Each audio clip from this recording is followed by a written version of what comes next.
Okay, last time हम देख रहे थे कैसे जो यूरोपियन और अमेरिकन कंट्रीज थी उन्होंने वापस से अपनी कॉलोनीज को इकोनॉमिकली डिपेंडेंट बना दिया।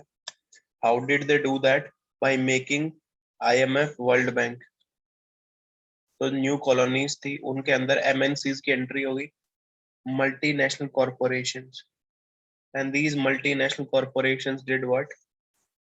इन लोगों ने कंट्री के रिसोर्सेज को, स्पेशली कॉलोनियल कंट्री जो थी, उनके रिसोर्सेज को यूटिलाइज करना शुरू किया।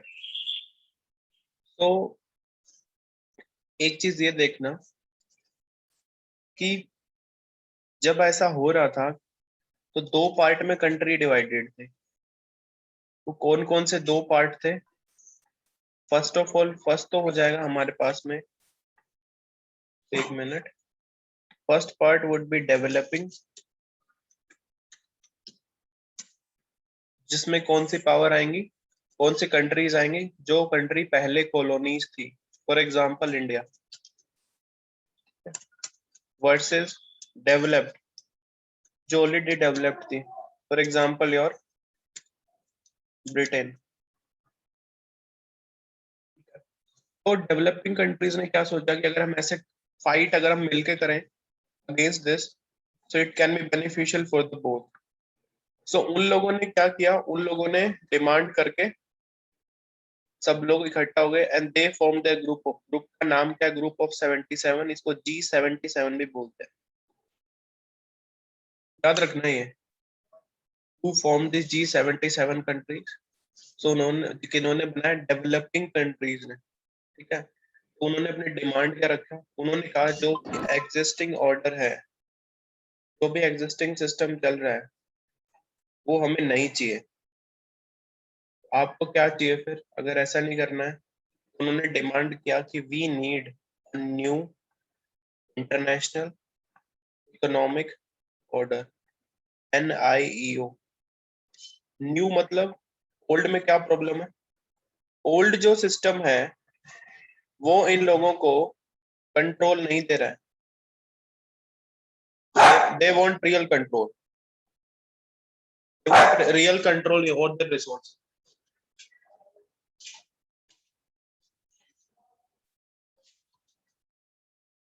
दे want real control over their resources,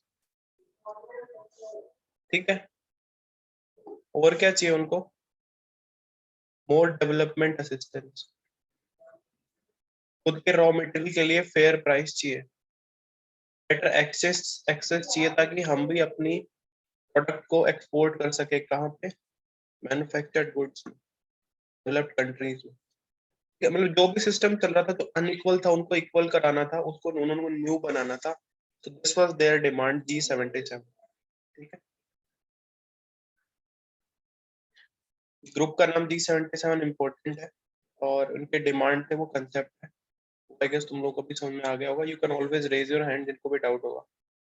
so Brayton would जो था, हमने देखा टिल 1960s 1970s ये काफी सही चल रहा था। लोगों ने मैनेज कर लिया था आफ्टर वर्ल्ड वॉर कि वर्ल्ड जो है थोड़ी स्टेबिलिटी के साथ में रहे।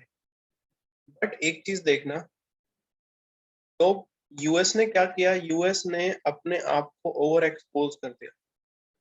ओवर एक्सपोज कैसे कर दिया? यूएस ने क्या शुरुआत करी किस गेम की, कि हम जो है ओवरसीज, ओवरसीज मतलब आउटसाइड ऑफ देयर कंट्री, हम लोगों को फाइनेंस करेंगे, ठीक है। बट ये फाइनेंस इतने ज्यादा दे दिए यूएसए ने कि उसकी पोजीशन हो गई वीक, बिकॉज हर जगह से उसको लोन फिर से वापस नहीं मिलेंगे। पहले वर्ल्ड जो था, वो वर्ल्ड क्या कैसे काम करता था कि यूएस डोमिनेंट था 1960s 1970s भी ले लो। 1970s के मिड तक यूएसए इतना इतना पावरफुल था कि पूरे वर्ल्ड में अगर आपके पास में डॉलर है तो डॉलर का पेमेंट वैलिड होगा, चाहे किसी भी कंट्री में चले जाओ। No one used to deny that dollar. इतनी स्टेबल करेंसी थी। इंडिया आज भी उसी की वजह से, हम अगर तुम्हें पता हो या नहीं हो, पर जाके जब तुम मार्केट में देखोगे कि ऑयल का प्राइस क्या है वर्ल्ड में, तो हमेशा डॉलर में दिखाता है, बिकॉज वर्ल्ड में जो पेमेंट होती है ऑयल ऑयल एंड गैस की, that goes in dollar only, ठीक है। तो लोगों को कॉन्फिडेंस था डॉलर में। पर जैसे यूएस की फाइनेंस वीक होंगे, यूएस की फाइनेंस वीक होगा तो यूएस का जो डॉलर था वो भी वीक हो जाएगा, उसका कॉन्फिडेंस भी कम होगा, उसकी वैल्यू कम हो जाएगी। याद करो आउंसेस ऑफ गोल्ड में हमने इसको मेंटेन किया था, अब वो चीजें कम हो जाएंगी। पहले यूएस क्या कर रहा था, सबके करेंसीज को फिक्स करता था ताकि कोई ज्यादा कंट्री अपने उससे चेंज ना कर सके। बट G77 ने क्या डिमांड किया कि नहीं, हम इसके अगेंस्ट है।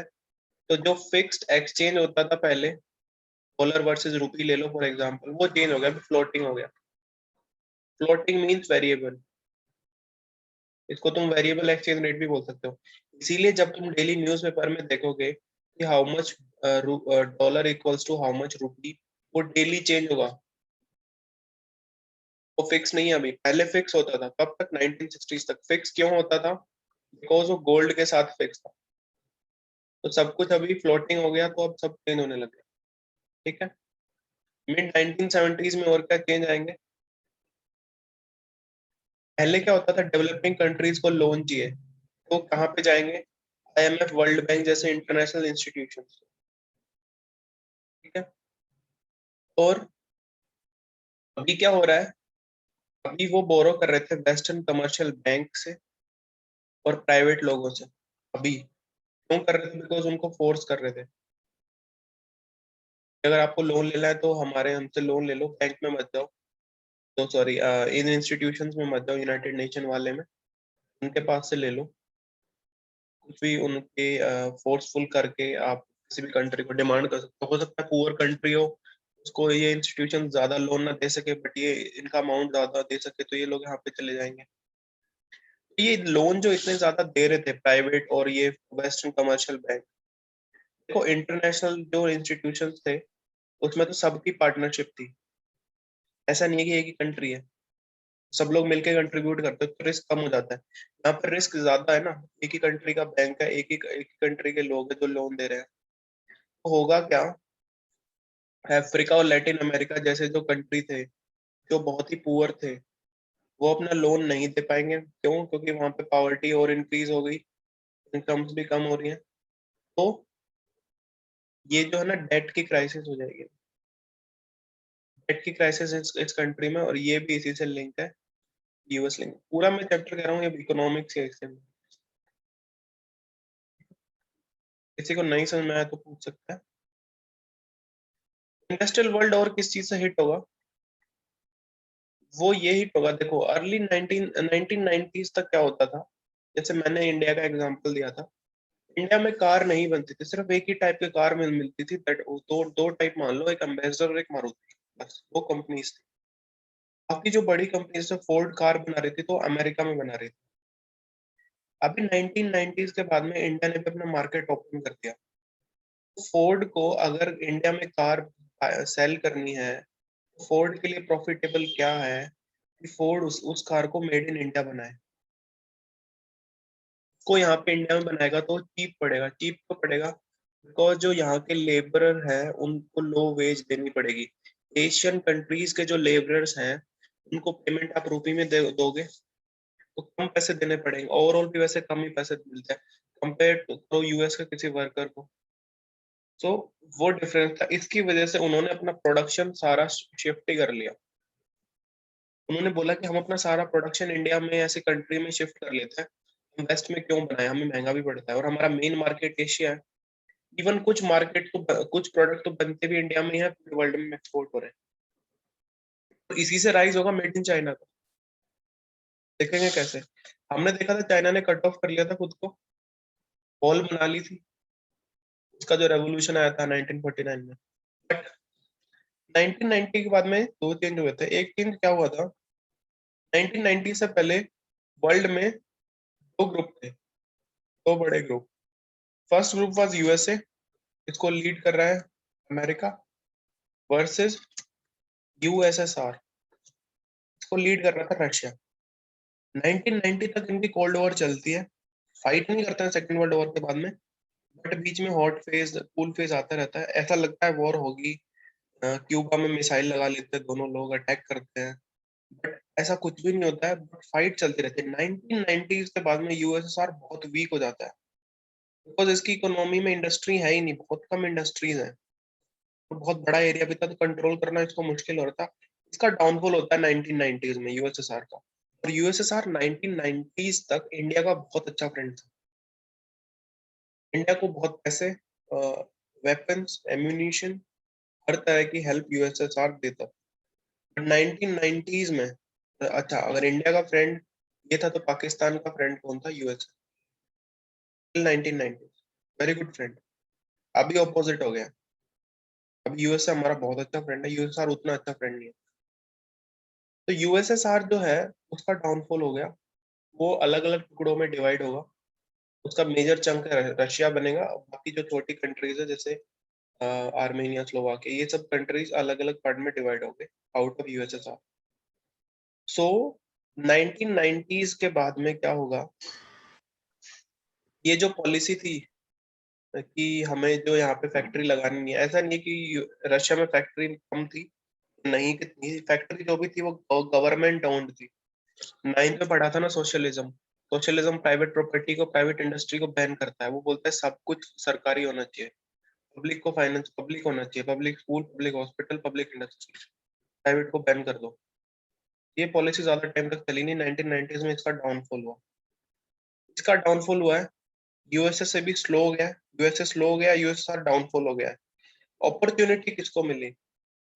एक कंट्री थी जिसने उस टाइम उस अपॉर्चुनिटी को, it grabbed it by both of it hands, और वो कंट्री थी चाइना। 1990s में, 90s में चाइना ने इस अपॉर्चुनिटी को दोनों हाथ से ग्रैब कर लिया, और इस अपॉर्चुनिटी का यूज किया to become one of the fastest growing economies of the world for continuous years. तो कैसे किया? चाइना ने ये बोला, एमएनसीज को, मल्टीनेशनल कॉर्पोरेशन, ये स्टोरी सुन लेना, इससे तुम्हारे चाइना के रिलेटेड काफी डाउट्स क्लियर हो जाएंगे। चाइना ने क्या किया? अच्छा, डाउट क्या आता है, यूएसए स्लो हो गया, ठीक है, यूएसएसआर स्लो हो गया, यूरोप ऑलरेडी स्लो हो गया था आफ्टर कॉलोनिज्म 1947 के बाद में। अपॉर्चुनिटी थी एशिया के पास में, यूरोप अमेरिका दोनों डाउन डाउन में, अफ्रीका तो मतलब बहुत रिच था ही नहीं। अपॉर्चुनिटी थी एशिया के पास में। एशिया के पास में दो मेजर प्लेयर थे, इंडिया और चाइना। इंडिया ने फिर भी उस अपॉर्चुनिटी को उतने अच्छे से नहीं लिया, चाइना ने लिया। चाइना ने उस चीज को पहले से ही एंटिसिपेट किया, and China open it's get. China ने बोला जितने भी फॉरेन के एमएनसीज हैं वो हमारे पास आ जाओ, हमारे यहाँ पे फैक्ट्री लगा लो। उससे क्या एडवांटेज होगा? मान लो एक फैक्ट्री है, मान लो एप्पल है, एप्पल के फोन मोस्टली, वैसे तो सारे फोन पहले, बट एप्पल के फोन अभी जो है मेड इन चाइना होते हैं, ठीक है। Apple made in China product बना रहा है, उससे चाइना को क्या बेनिफिट होगा? पहला तो होगा एम्प्लॉयमेंट।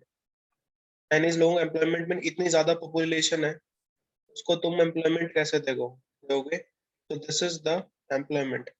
फैक्ट्री आएगी तो एम्प्लॉयमेंट आएगी, एम्प्लॉयमेंट आएगी तो यही लोग क्या है, फिर ये इनके पास में पैसा आएगा तो कंजम्पशन करेंगे, चीजें खरीदेंगे, तो और फैक्ट्री लगेंगे, तो इससे इकोनॉमी का राइज होगा, इनकम का राइज होगा ना, तो इनकम का राइज होगा, सब लोगों की इनकम बढ़ेगी तो प्रॉस्पेरिटी आएगी। अच्छा, एप्पल जब चीजें जो सेल करेगा चाइना में, तो ये लोग टेक्नोलॉजी सीख लेंगे, स्किल आ जाएगी इन लोगों को। एप्पल में मान लो किसी बंदे ने काम किया 5 साल के लिए, उसका एक्सपीरियंस हो गया, टेक्नोलॉजी पता चल गई कि कैसे चीजें वो मेंटेन करता है, और मान लो हो सकता है बैकग्राउंड को देखोगे तो क्या पता मिलेगी ऐसा कि एप्पल से टेक्नोलॉजी सीख के बाद में किसी ने एमआई बना लिया, किसी ने रियलमी बना लिया, और इन्हीं वर्कर्स को वो यहाँ पे लेके चले गए, स्किल पता चल गई ना कैसे बनाते हैं। ये चीज का एडवांटेज चाइना ने लिया, इसीलिए हमारे पास मोस्ट ऑफ इलेक्ट्रॉनिक्स गुड जो है, टीवीज हो गए, मोबाइल फोन, टॉयज, सब made in China, because low cost structure है। चाइना ने ऐसे बोला था कि इन वर्कर्स को ज्यादा सैलरी देने की जरूरत भी नहीं है, हमारे पास बहुत सारी पॉपुलेशन है, थोड़े थोड़े वेज दोगे ना तो भी लोग आ जाएंगे, क्योंकि लोगों के पास जॉब ही नहीं है, आप जितनी सैलरी दोगे उतनी सैलरी में आ जाएंगे। ये स्ट्रक्चर है चाइना के डेवलपमेंट का। होता तो चाइना भी इंडिया के जैसे बोलते हैं, इंडिया ने क्या किया कि नहीं, इंडिया में कंपनी क्यों नहीं है, मैं बताऊंगा। इंडिया में ना देखो, फैक्ट्री सेटअप करने के लिए तुम्हें चाहिए लैंड, लेबर और कैपिटल। इंडिया में लैंड बहुत ज्यादा है, प्राइवेट कंपनीज को लैंड दे देते हैं तो फिर प्रोटेस्ट हो जाती है कि इनको फैक्ट्री में मतलब किसानों से जमीन ले ली, इनको उस पे फैक्ट्री बन गई, ठीक है, तो वहां पे लैंड देते नहीं है। चाइना में क्या, चाइना में अपोजिट है। चाइना के अंदर गवर्नमेंट ने बोलता है ये लैंड फैक्ट्री की है तो हो गई, हो, कोई प्रोटेस्ट नहीं कर सकता, डेमोक्रेसी नहीं है ना। ऐसे लेबर, एप्पल में तो इन्होंने बोल दिया कि लो वेज दे दो और सबको एम्प्लॉयमेंट में ले लो। चाइना वाज डूइंग स्मार्ट, क्योंकि चाइना को पता है इतनी ज्यादा पॉपुलेशन है, हम ये डिमांड करेंगे नहीं हायर वेज होगी तो फिर इंडिया के अंदर क्या होता है, मिनिमम वेज का हमने रूल बना रखा है, चलो उस रूल को भी देख ले, वो ठीक है। बट इंडिया के अंदर लेबर लॉज, आप किस लेबर को हायर करने के लिए उसको हटाओगे, उसको अलग से बेनिफिट देने के लिए बहुत ज्यादा चीजें हैं। और फैक्ट्री लगाने से पहले इंडिया में पॉसिबल ही नहीं है कि वहाँ का जो लोकल कोई भी पावरफुल मिनिस्टर या एमपी एमएलए होगा, जब तक वो इंश्योर नहीं करेगा कि उसको कुछ कट, उसको कुछ कमीशन ना मिले, वो फैक्ट्री को लगने नहीं देगा। चाइना में करप्शन पे अगर किसी को पता हो, तो करप्शन अगर कोई करता है तो चाइना में उसको डायरेक्ट मिलती है फांसी, कैपिटल पनिशमेंट। इस लेवल का करप्शन, एंटी करप्शन एक्टिविटीज है चाइना में। तो ये स्ट्रिंजेंट पॉलिसी है, इसकी वजह से तो मेड इन चाइना की, तो इसीलिए इंडिया उस अपॉर्चुनिटी को ग्रैब नहीं कर पाया। अब जो वर्ल्ड का फोकस था, इस चैप्टर की शुरुआत में वर्ल्ड का फोकस कहाँ था, यूरोप पे, याद करो। ब्रिटेन, कॉलोनाइजर्स, पूरा इन्होंने कॉलोनाइज किया। इसको मैं डायग्राम से एक बार अच्छे से समझा देता हूँ। वर्ल्ड का फोकस कहाँ था पहले से, यूरोप पे, ठीक है, ब्रिटेन पे था। फर्स्ट और सेकंड वर्ल्ड वॉर के बाद में फोकस कहाँ गया, अमेरिका पे। 1970s के बाद में फोकस कहाँ पे शिफ्ट हुआ, चाइना पे। अभी 2020 के बाद में इंडिया के पास फिर से अपॉर्चुनिटी आ रही है कि इंडिया के पास में आ जाए, बट मैं लाइन पूरी नहीं बना रहा हूँ, because it is yet to be done. India के पास अभी भी अपॉर्चुनिटी। ये है पूरा डायग्राम, इस चैप्टर की समरी है ये कि वर्ल्ड का फोकस कहाँ से कहाँ गया और क्या रीजन थे। वो एक एक रीजन, वो एक एक कंसेप्ट है, तुम्हें क्लियर होना चाहिए, ठीक है। अच्छा एक चीज और, ये जो वीडियोस हैं, मैं तुम्हें एक बार लिंक भेज देता हूँ मैं भी व्हाट्सएप पे। मैं ये वीडियो जो हमारे जो हमने अभी कर रहे हैं चैप्टर के, मैंने सारे वीडियो यूट्यूब पे डाल दिया, क्लास के लेक्चर रिकॉर्ड करके, उसको तुम जाके रिवाइज कर सकते हो। मैं इस क्लास के बाद में यूट्यूब का जो लिंक है ना प्लेलिस्ट का, वो प्लेलिस्ट का लिंक भेज दूंगा, तो क्विकली रिवाइज कर लेना, 2x में देख लेना, स्पीड में जल्दी कर, पढ़ा हुआ तो है, क्विकली ग्लांस कर लेना, तो रिवीजन हो जाए, क्योंकि काफी डिटेल में किया है चैप्टर और बहुत सारे कंसेप्ट भी है इसमें, वो चीजें भूलनी नहीं है, ठीक है। ये चैप्टर हमारा कंप्लीट हो गया यहाँ पे। इसके अंदर साइड में जो चीजें मैंने पहले बता दिया था, एक्सचेंज रेट पे कैसे काम करता है, ये भी मैं एक बार समझा देता हूँ, एक्सचेंज रेट क्या होता है। किसी को और कोई डाउट हो तो you can raise your hand. Yes Antika. Sir आपने अभी कहा कि अब फोकस वर्ल्ड का इंडिया के ऊपर आएगा, तो सर कैसे आ सकता है इंडिया के ऊपर? चलो बताओ। चाइना के अंदर जो है डेमोक्रेसी नहीं है, ठीक है, तो चाइना ने क्या कर रखा है, चाइना ने एक पॉलिसी बना रखी है, टाइप ही कर देते हैं, वन चाइल्ड पॉलिसी।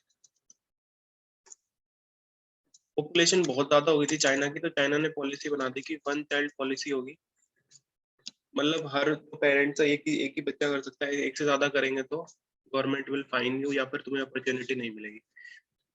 इस वन चाइल्ड पॉलिसी का इम्पैक्ट क्या हुआ कि लेसर चिल्ड्रन आए।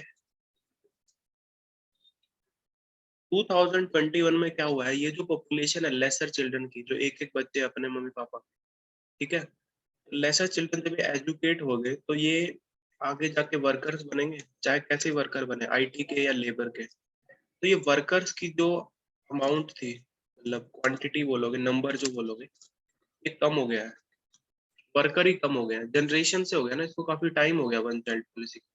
लोग फिर वन चाइल्ड पॉलिसी आने के बाद में वहां पे हम उसकी पॉपुलेशन को अगर देखोगे तो चाइना में people are even not marrying, लोग वहां पे इस फोकस ही नहीं रहा अभी लोगों का लेसर चिल्ड्रन, तो गवर्नमेंट की पॉलिसी है तो उनको लग रहा है कि we should not marry, we should not have children, at max एक चाइल्ड कर लो। तो लेसर नंबर ऑफ वर्कर हो गए, लेसर नंबर वर्कर हो गए, तो एग्जिस्टिंग जो फैक्ट्रीज हैं, एग्जिस्टिंग फैक्ट्रीज में अभी लेबर की शॉर्टेज हो गई है, लेबर की शॉर्टेज हो गई है। अब एक बात बताओ, डिमांड लेबर की है ज्यादा, ठीक है, सप्लाई कम है, तो लेबरर्स क्या बोलेंगे, लेबरर्स बोलेंगे कि हम काम करेंगे अगर हमें मिलेगा हायर वेज।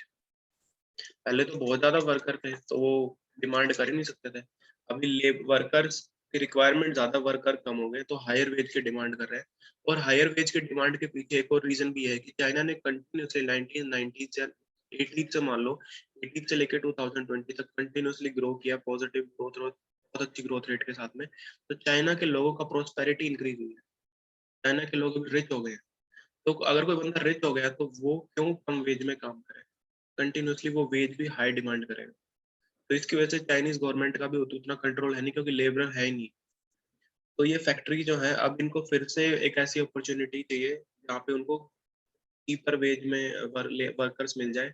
तो चीपर जो लेबरर्स कहाँ मिल सकते हैं उनको, दो ही जगह बची है अभी, एक तो अफ्रीका में। अफ्रीका में क्यों नहीं लगा सकते, क्योंकि अफ्रीका में इंफ्रास्ट्रक्चर नहीं है, इलेक्ट्रिसिटी नहीं है, रोड का नेटवर्क नहीं है, रेलवे का नहीं है, लिटरेसी नहीं है, स्किल ही नहीं है, क्या सिखाओगे, कैसे काम कराओगे। तो अफ्रीका तो कैंसिल हो जाता है। तो दूसरा क्या ऑप्शन बचता है, फिर इंडिया बचता है। इंडिया अगर उनको एक्सेप्ट कर लेता है तो वेल एंड गुड, नहीं तो अभी क्या हो रहा है, अभी जा रहा है, मतलब जो फोकस है वो जा रहा है बाकी छोटी कंट्रीज पे। कौन सी छोटी कंट्रीज, बांग्लादेश और इंडोनेशिया, इन कंट्रीज पे जा रहा है। डिकैथलॉन गया है कोई कभी, डिकैथलॉन से कभी भी कुछ चीज लेके, और डिकैथलॉन पता होगा ना, स्पोर्ट्स का ब्रांड है, शोरूम है। डिकैथलॉन में जाओगे तो वहां पे देखना जो कपड़े हैं वो तुम्हें मेड इन बांग्लादेश मिलेंगे। क्यों मिलेंगे, क्योंकि बांग्लादेश में ऐसा है कि वहां पे जो लेबर है उनका वेज कम है। फैक्ट्री अगर तुम लगाओगे ना तो वहीं पे लगाओगे ना जहाँ पे चीपर, सस्ते में तुम बना सको। जैसे लिवाइस की जो जीन्स है, लिवाइस तुम लोगों को पता होगा जीन्स का ब्रांड है। लिवाइस की मोस्टली जीन्स कहाँ बनती है, मुंबई में बनती है। मुंबई में कहाँ बनती है, स्लम्स में। धारावी, तुमने स्लम अगर सुना होगा ना, धारावी, वहां पे इंडिया के मेजर जितने भी बड़े बड़े ब्रांड्स हैं उनके कपड़े वहां पे बनते हैं। This is the situation. अभी एक करंट में एग्जांपल बताता हूँ क्या हुआ। एप्पल जो कंपनी है मोबाइल फोन वाली, उसने बोला कि हम इंडिया में आना चाहते हैं बिकॉज चाइना में हमारा प्लांट जो है अभी काम नहीं कर रहा है। प्लस एक वो एंटी चाइना भी चला था कि चाइना को बॉयकॉट करना है, एप्पल यूएसए की कंपनी है, यूएसए इंडिया दो है। तो एप्पल ने बोला कि हम इंडिया में आ जाएंगे, बट हमें क्या चाहिए, हमें चाहिए डिस्काउंट। डिस्काउंट कैसे चाहिए, आप हमें टैक्स कम देना पड़ेगा, लैंड भी हमें सस्ते में मिल जाए, हम पे कोई रिस्ट्रिक्शन ना लगाओ। तो अभी इस पे नेगोशिएशन चल रहे हैं, शायद इन पे बात बन गई है, शायद तमिलनाडु में लोग प्लांट लगा। तो धीरे धीरे हो रहा है, बट वही है कि गवर्नमेंट के पास उतना कंट्रोल नहीं है ना, इसलिए हो रहा है डिफरेंस। चलो, और किसी कोई डाउट। चाइना वाला कई लोगों को एक डाउट था, तो चाइना का आई होप थोड़ी क्लियर हो रही है अभी, चाइना का क्या सिचुएशन चल रही है। इंडिया की जो पॉलिसी है चाइना के related, that is wait and watch थोड़ी ज्यादा है। बिकॉज अगर तुम इस चीज को देख रहे हो, अगर तुमने स्टोरी देखी है, कुछ। सर चाइना ने तो फिर से 3 चाइल्ड पॉलिसी कर दी। हाँ, रिसेंटली अभी थ्री चाइना ने चाइल्ड हटा दिया, सरकार। वन चाइल्ड हटा दिया पॉलिसी उसने। बट एक चीज और है, अ, अभी हम पहले ये वाला देख लेते हैं, एक्सचेंज रेट। एक्सचेंज रेट कैसे काम करता है, एक्सचेंज रेट को ऐसे मानो कि मान लो ये पूरी क्लास है, इस पूरी क्लास में मान लो दो ही करेंसीज हम ले लेते हैं, किसी के पास में रुपी है और किसी के पास में डॉलर है, ठीक। तो हम सबको पता है कि डॉलर जो है वो प्राइस ज्यादा होता है रुपी से। रीजन रीजन यही है कि यूएसए जो है वो स्ट्रांग है, बिकॉज ये यूएसए की है, तो यूएसए के पावर ज्यादा, यूएसए पे ट्रस्ट ज्यादा लोग करते हैं। वही चीज है ना, चाइना की वैक्सीन आ चुकी है साइनो फार्म, अगर पता हो तो, बट वर्ल्ड में कोई नहीं दे रहा उस वैक्सीन। इवन पाकिस्तान में जो लोग लगवा के सऊदी अरेबिया में जा रहे हैं, उन लोगों को फिर से वैक्सीन लगवानी पड़ रही है, बिकॉज सऊदी अरेबिया में नहीं मान रहा है कि आपकी वैक्सीन अच्छी है। तो ये इंडिया करेंसी, तो लोग ट्रस्ट किस पे ज्यादा करते हैं कंट्री पे, उस बेसिस पे भी होता है। तो यूएसए जो है उसकी वजह से ज्यादा है। सपोज तुम्हारी क्लास में कुछ लोगों के पास में रुपी है, कुछ लोगों के पास में डॉलर है। अब देखो, जिनके पास रुपी है, मान लो बहुत ज्यादा रुपी भी है, मान लो 100 रुपी है, बट उसको ये पता है इन फ्यूचर यूएसए की पावर इंक्रीज होगी, तो वो क्या कहेगा डॉलर वाले से, ये एक्सचेंज कर लेते हैं, चलो 10 रुपी में मुझे $1 दे दो, ठीक है। कहीं पे किसी को डाउट हो तो पूछ लेना। वो ये डील देगा 10 रुपये में आप मुझे $1 दे दो, ठीक है, ये डील डन हो गई है, ठीक है। तो मान लो यहाँ पे 100 रुपये थे और 100 ही डॉलर थे, ठीक है।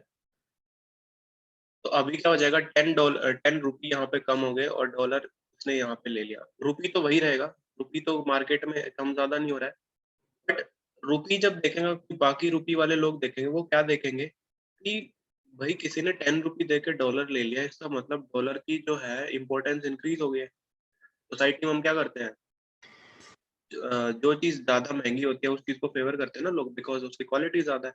तो वो लोग क्या बोलेंगे, या किसी ने 10 दिया तो ऑफर बोलेंगे अब 10 में दे दो। अब डॉलर वाले क्या देखेंगे कि 10 डील मिल रही है, रुपी देके डॉलर लेने के लिए रुपी ज्यादा मिल सकते हैं, तो वो क्या बोलेंगे, पहली बात तो एग्री नहीं होंगे। क्यों एग्री नहीं होंगे, बिकॉज उनके पास ऑलरेडी स्ट्रॉन्गर चीज है। तो बोलेंगे ये 10 में किसी ने दे दिया ना, तो बाकी लोगों को लगेगा अभी हमारी इंपोर्टेंस इंक्रीज हो रही है, तो ये डील और इंक्रीज होगी, फिर ये 20 तक जाएगी, 20 में $1 बिकेगा, इंपोर्टेंस इंक्रीज होगी ना। ऐसे ही चीजें डील करती है। ये वाला जो सिस्टम है, इस सिस्टम को हम बोलते हैं फ्लोटिंग एक्सचेंज रेट। फ्लोट करेगा ये, डिमांड के हिसाब से कम ज्यादा होगा, ठीक है। यूएसए के अंदर अगर मान लो प्रेसिडेंट चेंज हो गया या यूएसए का प्रेसिडेंट अच्छा नहीं बना है, तो ये डॉलर चेंज हो जाता है, सेंटीमेंट भी होता है। इंडिया के अंदर जैसे बीजेपी गवर्नमेंट आई थी तो रुपये का प्राइस थोड़ा कम, मतलब स्टेबल हुआ था, बट फिर से चेंज हो गया। अच्छा, ये तो है मार्केट। मार्केट में इसके अलावा और क्या चीज होती है, पूरा जो वर्ल्ड है वो रुपी डॉलर में पेमेंट लेता है ऑयल एंड गैस के लिए। इंडिया का ज्यादातर जो पैसा है ना, बाहर इम्पोर्ट क्या होता है, इंडिया सबसे ज्यादा क्या मंगाता है, oil and gas. Oil and gas में हमारा सारा पैसा जाता है, बिकॉज इंडिया के पास ऑयल एंड गैस नहीं है।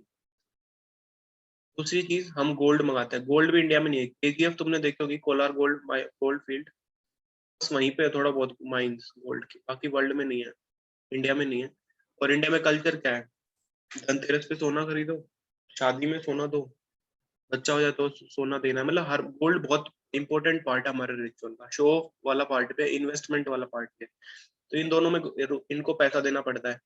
पैसा तो ये पेमेंट रुपी में देते हैं तो ये लोग लेते नहीं है, तो इंडिया मार्केट से डॉलर उठाता है, मार्केट से डॉलर खरीदता है पहले और फिर इनको पेमेंट करता है। तो जब आप किसी चीज को खरीदोगे और वो चीज लिमिटेड है, तो उसका प्राइस ऑटोमेटिकली इंक्रीज हो जाएगा। तो ये 20 जो है अभी ऑलमोस्ट ये कितने पे गया है, शायद 80 तक जा चुका, 75 मान लो, 75 तक जा चुका। अच्छा, ये तो सिस्टम हुआ नॉर्मल, मार्केट काम कर रहा है। अच्छा, इसको मैं चाइना के रेस्पेक्ट मोर समझाता हूँ और फिर हम कुछ और भी डिस्कस करेंगे। क्लास को एक बार रीज्वाइन कर लो, then will rejoin the class.